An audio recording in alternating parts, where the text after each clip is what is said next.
Assalamualaikum warahmatullahi wabarakatuh. Perkenalkan, kami dari kelompok 5 yang beranggotakan Izi Dwi Nur Cahyani, Rwi Daswani, Dian Septiana, Iis Apriliani, dan Melisa Nurindasari akan membahas tentang mengevaluasi dan merefleksi. Baiklah, materi pertama akan disampaikan oleh saya sendiri.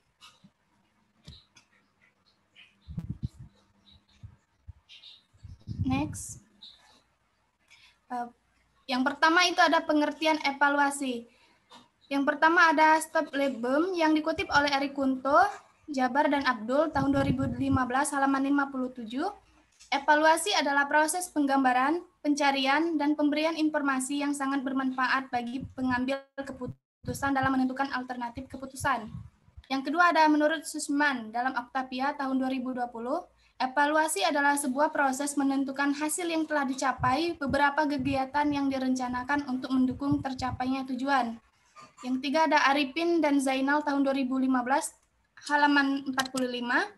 Evaluasi adalah suatu proses, bukan suatu hasil atau produk. Hasil yang diperoleh dari kegiatan evaluasi adalah kualitas tertentu, baik yang menyangkut tentang nilai atau arti, sedangkan kegiatan untuk sampai pada pemberian nilai dan arti itu adalah evaluasi. Selanjutnya,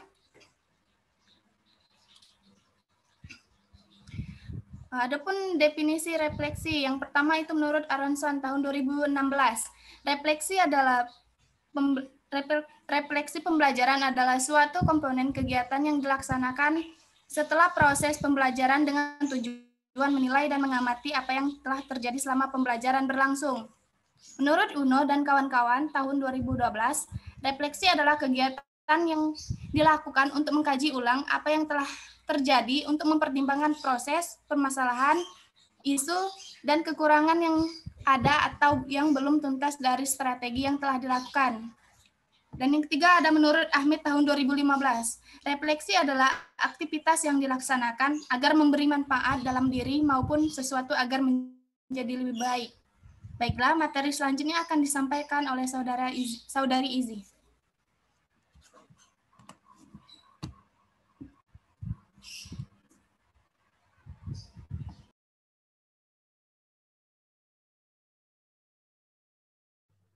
Baiklah, selanjutnya manfaat mengevaluasi dan merefleksi. Untuk manfaatnya ini dibagi menjadi dua, yaitu secara umum dan secara khusus. Untuk secara umum ini, manfaatnya yaitu memahami sesuatu, siswa, entry behavior, motivasi, dan lain-lain, sarana dan prasarana dan kondisi guru.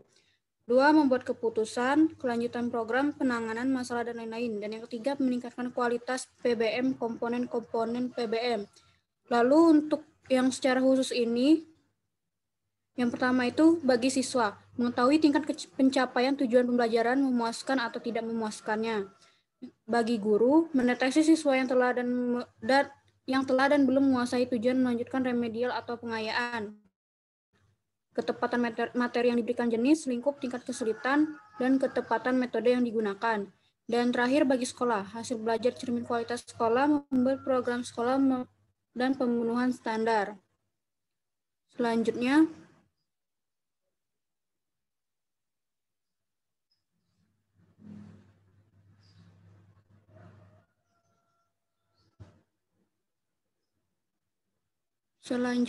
pentingnya merefleksi. Dengan melakukan refleksi dalam menjalani profesinya, guru akan mendapatkan keuntungan beberapa di antaranya. Yang pertama itu dapat membantu mencapai pemahaman yang lebih baik tentang berbagai asumsi tentang mengajar dan pemahaman tentang pelaksanaannya. Yang kedua dapat memperkaya pemahaman konsep tentang mengajar dan proses belajar mengajar. Yang tiga menjadi dasar untuk self-evaluation yang merupakan komponen penting untuk pengembangan profesionalitas. Baiklah, selanjutnya saya serahkan pada moderator. Baiklah, terima kasih kepada Saudari Izi. Materi selanjutnya akan disampaikan oleh Saudari Iis. Kepada Saudari Iis, kami persilakan. Baiklah, selanjutnya itu adalah tentang tujuan mengevaluasi dan merefleksi. Evaluasi pembelajaran anak usia dini mencakup evaluasi proses dan hasil pembelajaran yang dilakukan oleh peserta didik untuk menilai pelaksanaan rencana pembelajaran. Menurut Suryana tahun 2016 halaman 297 mengungkapkan tujuan dari mengevaluasi dalam pembelajaran yaitu yang pertama untuk mengetahui apakah materi yang dipelajari itu dapat dilanjutkan dengan bahan yang baru atau atau harus diulangi. Yang kedua untuk mengetahui taraf efisiensi metode yang digunakan oleh pendidik. Jadi tujuan dari evaluasi ini adalah untuk mengetahui bagaimana sih metode selanjutnya yang akan kita lakukan terhadap penelitian. Yang ketiga untuk mengetahui efektivitas proses pembelajaran.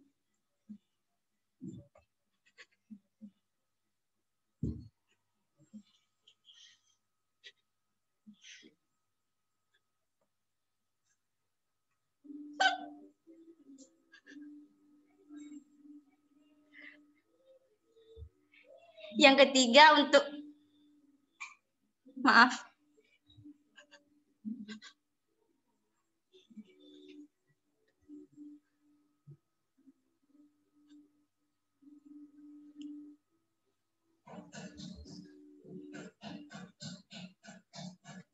ketiga untuk mengetahui efektivitas proses pembelajaran yang dilaksanakan.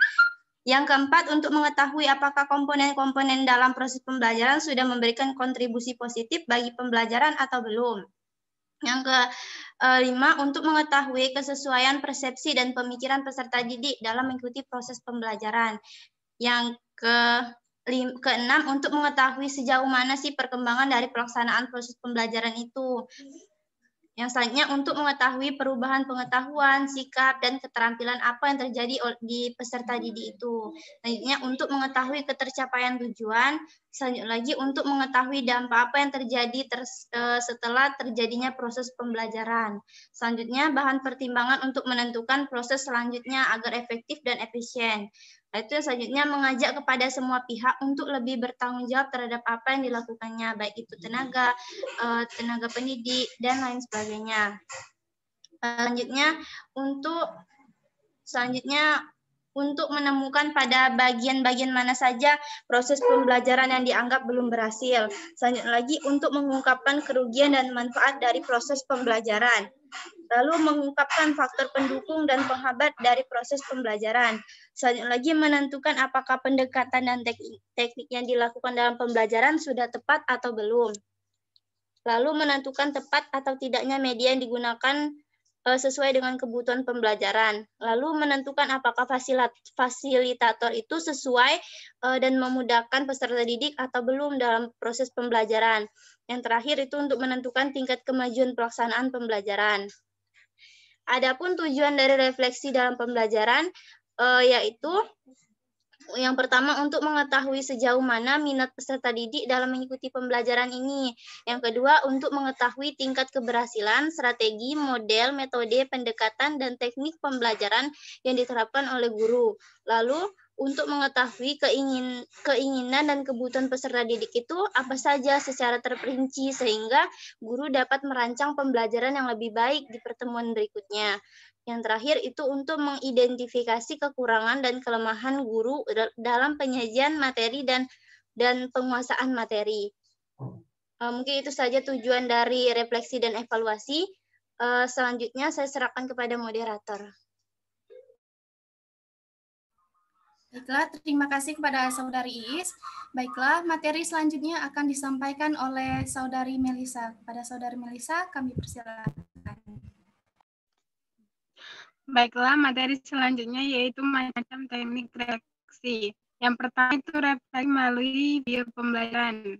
Jadi melalui video pembelajaran, guru dapat mengamati proses pelajaran setelah dilaksanakan tentang cara guru mengajar ataupun bagaimana siswa menerima dari pembelajaran dari guru tersebut. Kedua, refleksi melalui catatan harian.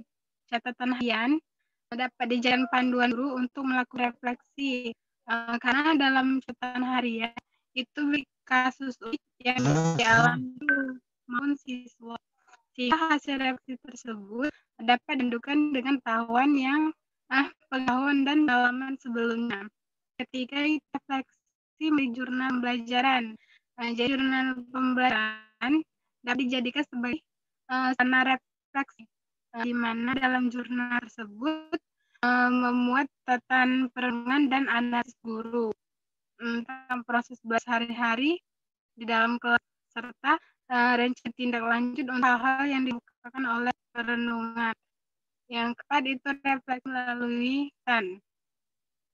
guru dapat mengajukan pertanyaan kepada siswa dengan meminta pendapat tentang cara mengajar, suasana pembelajaran, pemahaman pembelajaran, maupun meminta kritik dan saran kepada siswa. Terdapat pembelajaran dan hal yang dapat dilakukan menjelang pelajaran berakhir hingga tidak mengganggu pembelajaran tersebut. Yang kelima ada fleksibel keterlibatan guru. Teknik-teknik reaksi dalam pelajaran yaitu pertama belajar jurnal. Belajar jurnal, para siswa minta untuk membuat jurnal mingguan, mana mereka akan dan berkomentar tentang pengalaman mereka sebagai pelajar dalam kelas tersebut. Yang B, belajar mitra atau belajar kelompok atau kerjasama.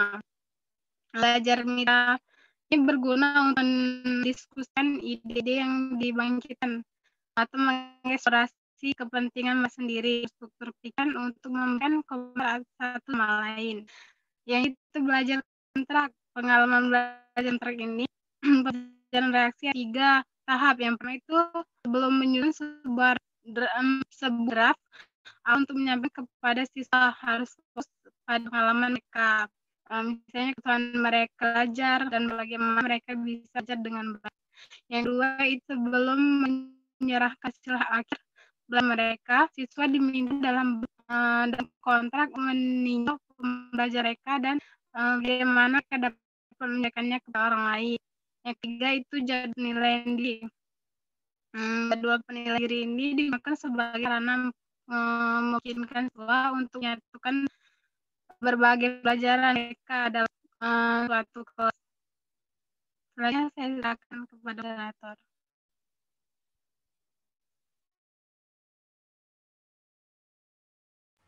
Baiklah, terima kasih kepada Saudari Melisa. Baiklah, selanjutnya materi terakhir akan disampaikan oleh Saudari Ruida. Pada Saudari Ruida, kami persilahkan. Baiklah, materi selanjutnya adalah tentang langkah-langkah mengevaluasi dan merefleksi. Materi pertama adalah tentang langkah-langkah mengevaluasi. Menurut Anas Sudijono yang dikutip oleh Sawaludin dan Sidik Muhammad tahun 2020, langkah-langkah mengevaluasi adalah yang pertama adalah menyusun rencana evaluasi hasil belajar.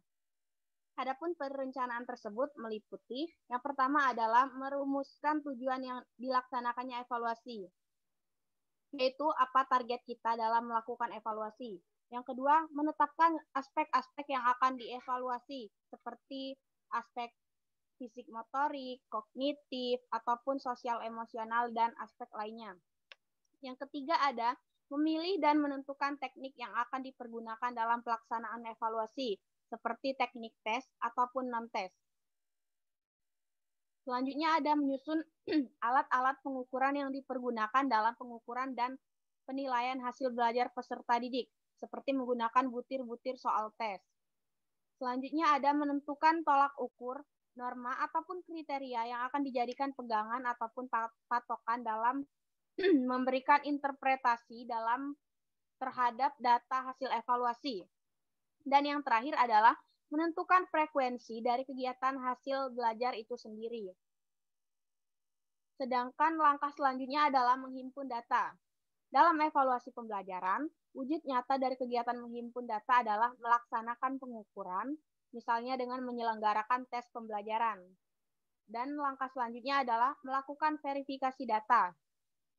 Verifikasi data adalah penyaringan data sebelum diolah menjadi lebih lanjut.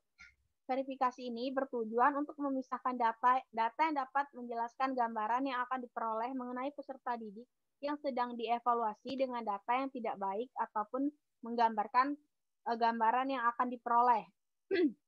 Langkah selanjutnya yaitu mengolah dan menganalisis data. tujuannya adalah untuk memberikan makna terhadap data yang dihimpun dalam kegiatan evaluasi.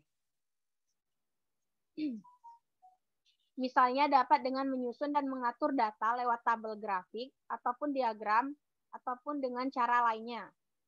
Selanjutnya adalah memberikan interpretasi dan menarik kesimpulan.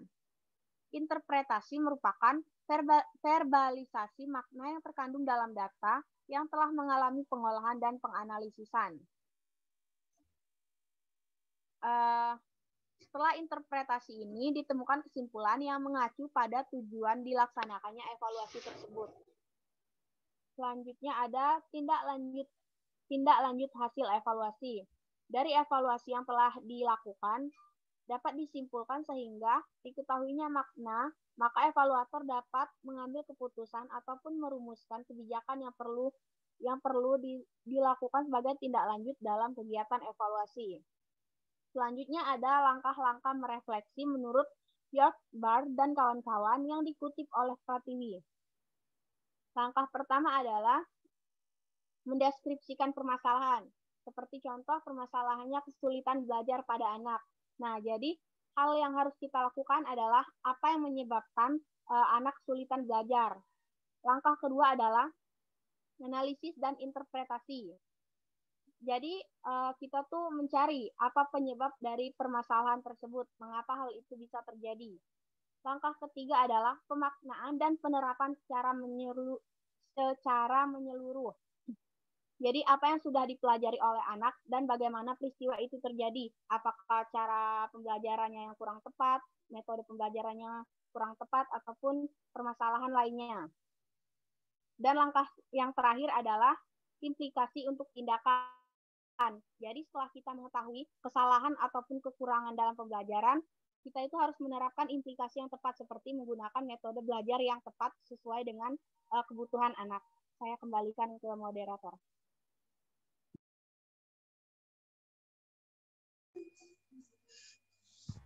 Baiklah, terima kasih kepada Saudari Rwida atas materi yang telah disampaikan. Baiklah, itulah tadi presentasi hasil diskusi kelompok kami. Lebih dan kurangnya kami mohon maaf, kepada Allah kami mohon ampun. Kami akhiri, wassalamualaikum warahmatullahi wabarakatuh. Untuk forum diskusinya lanjut di mana? Dan untuk selanjutnya pertanyaan bisa dilanjutkan di forum diskusi.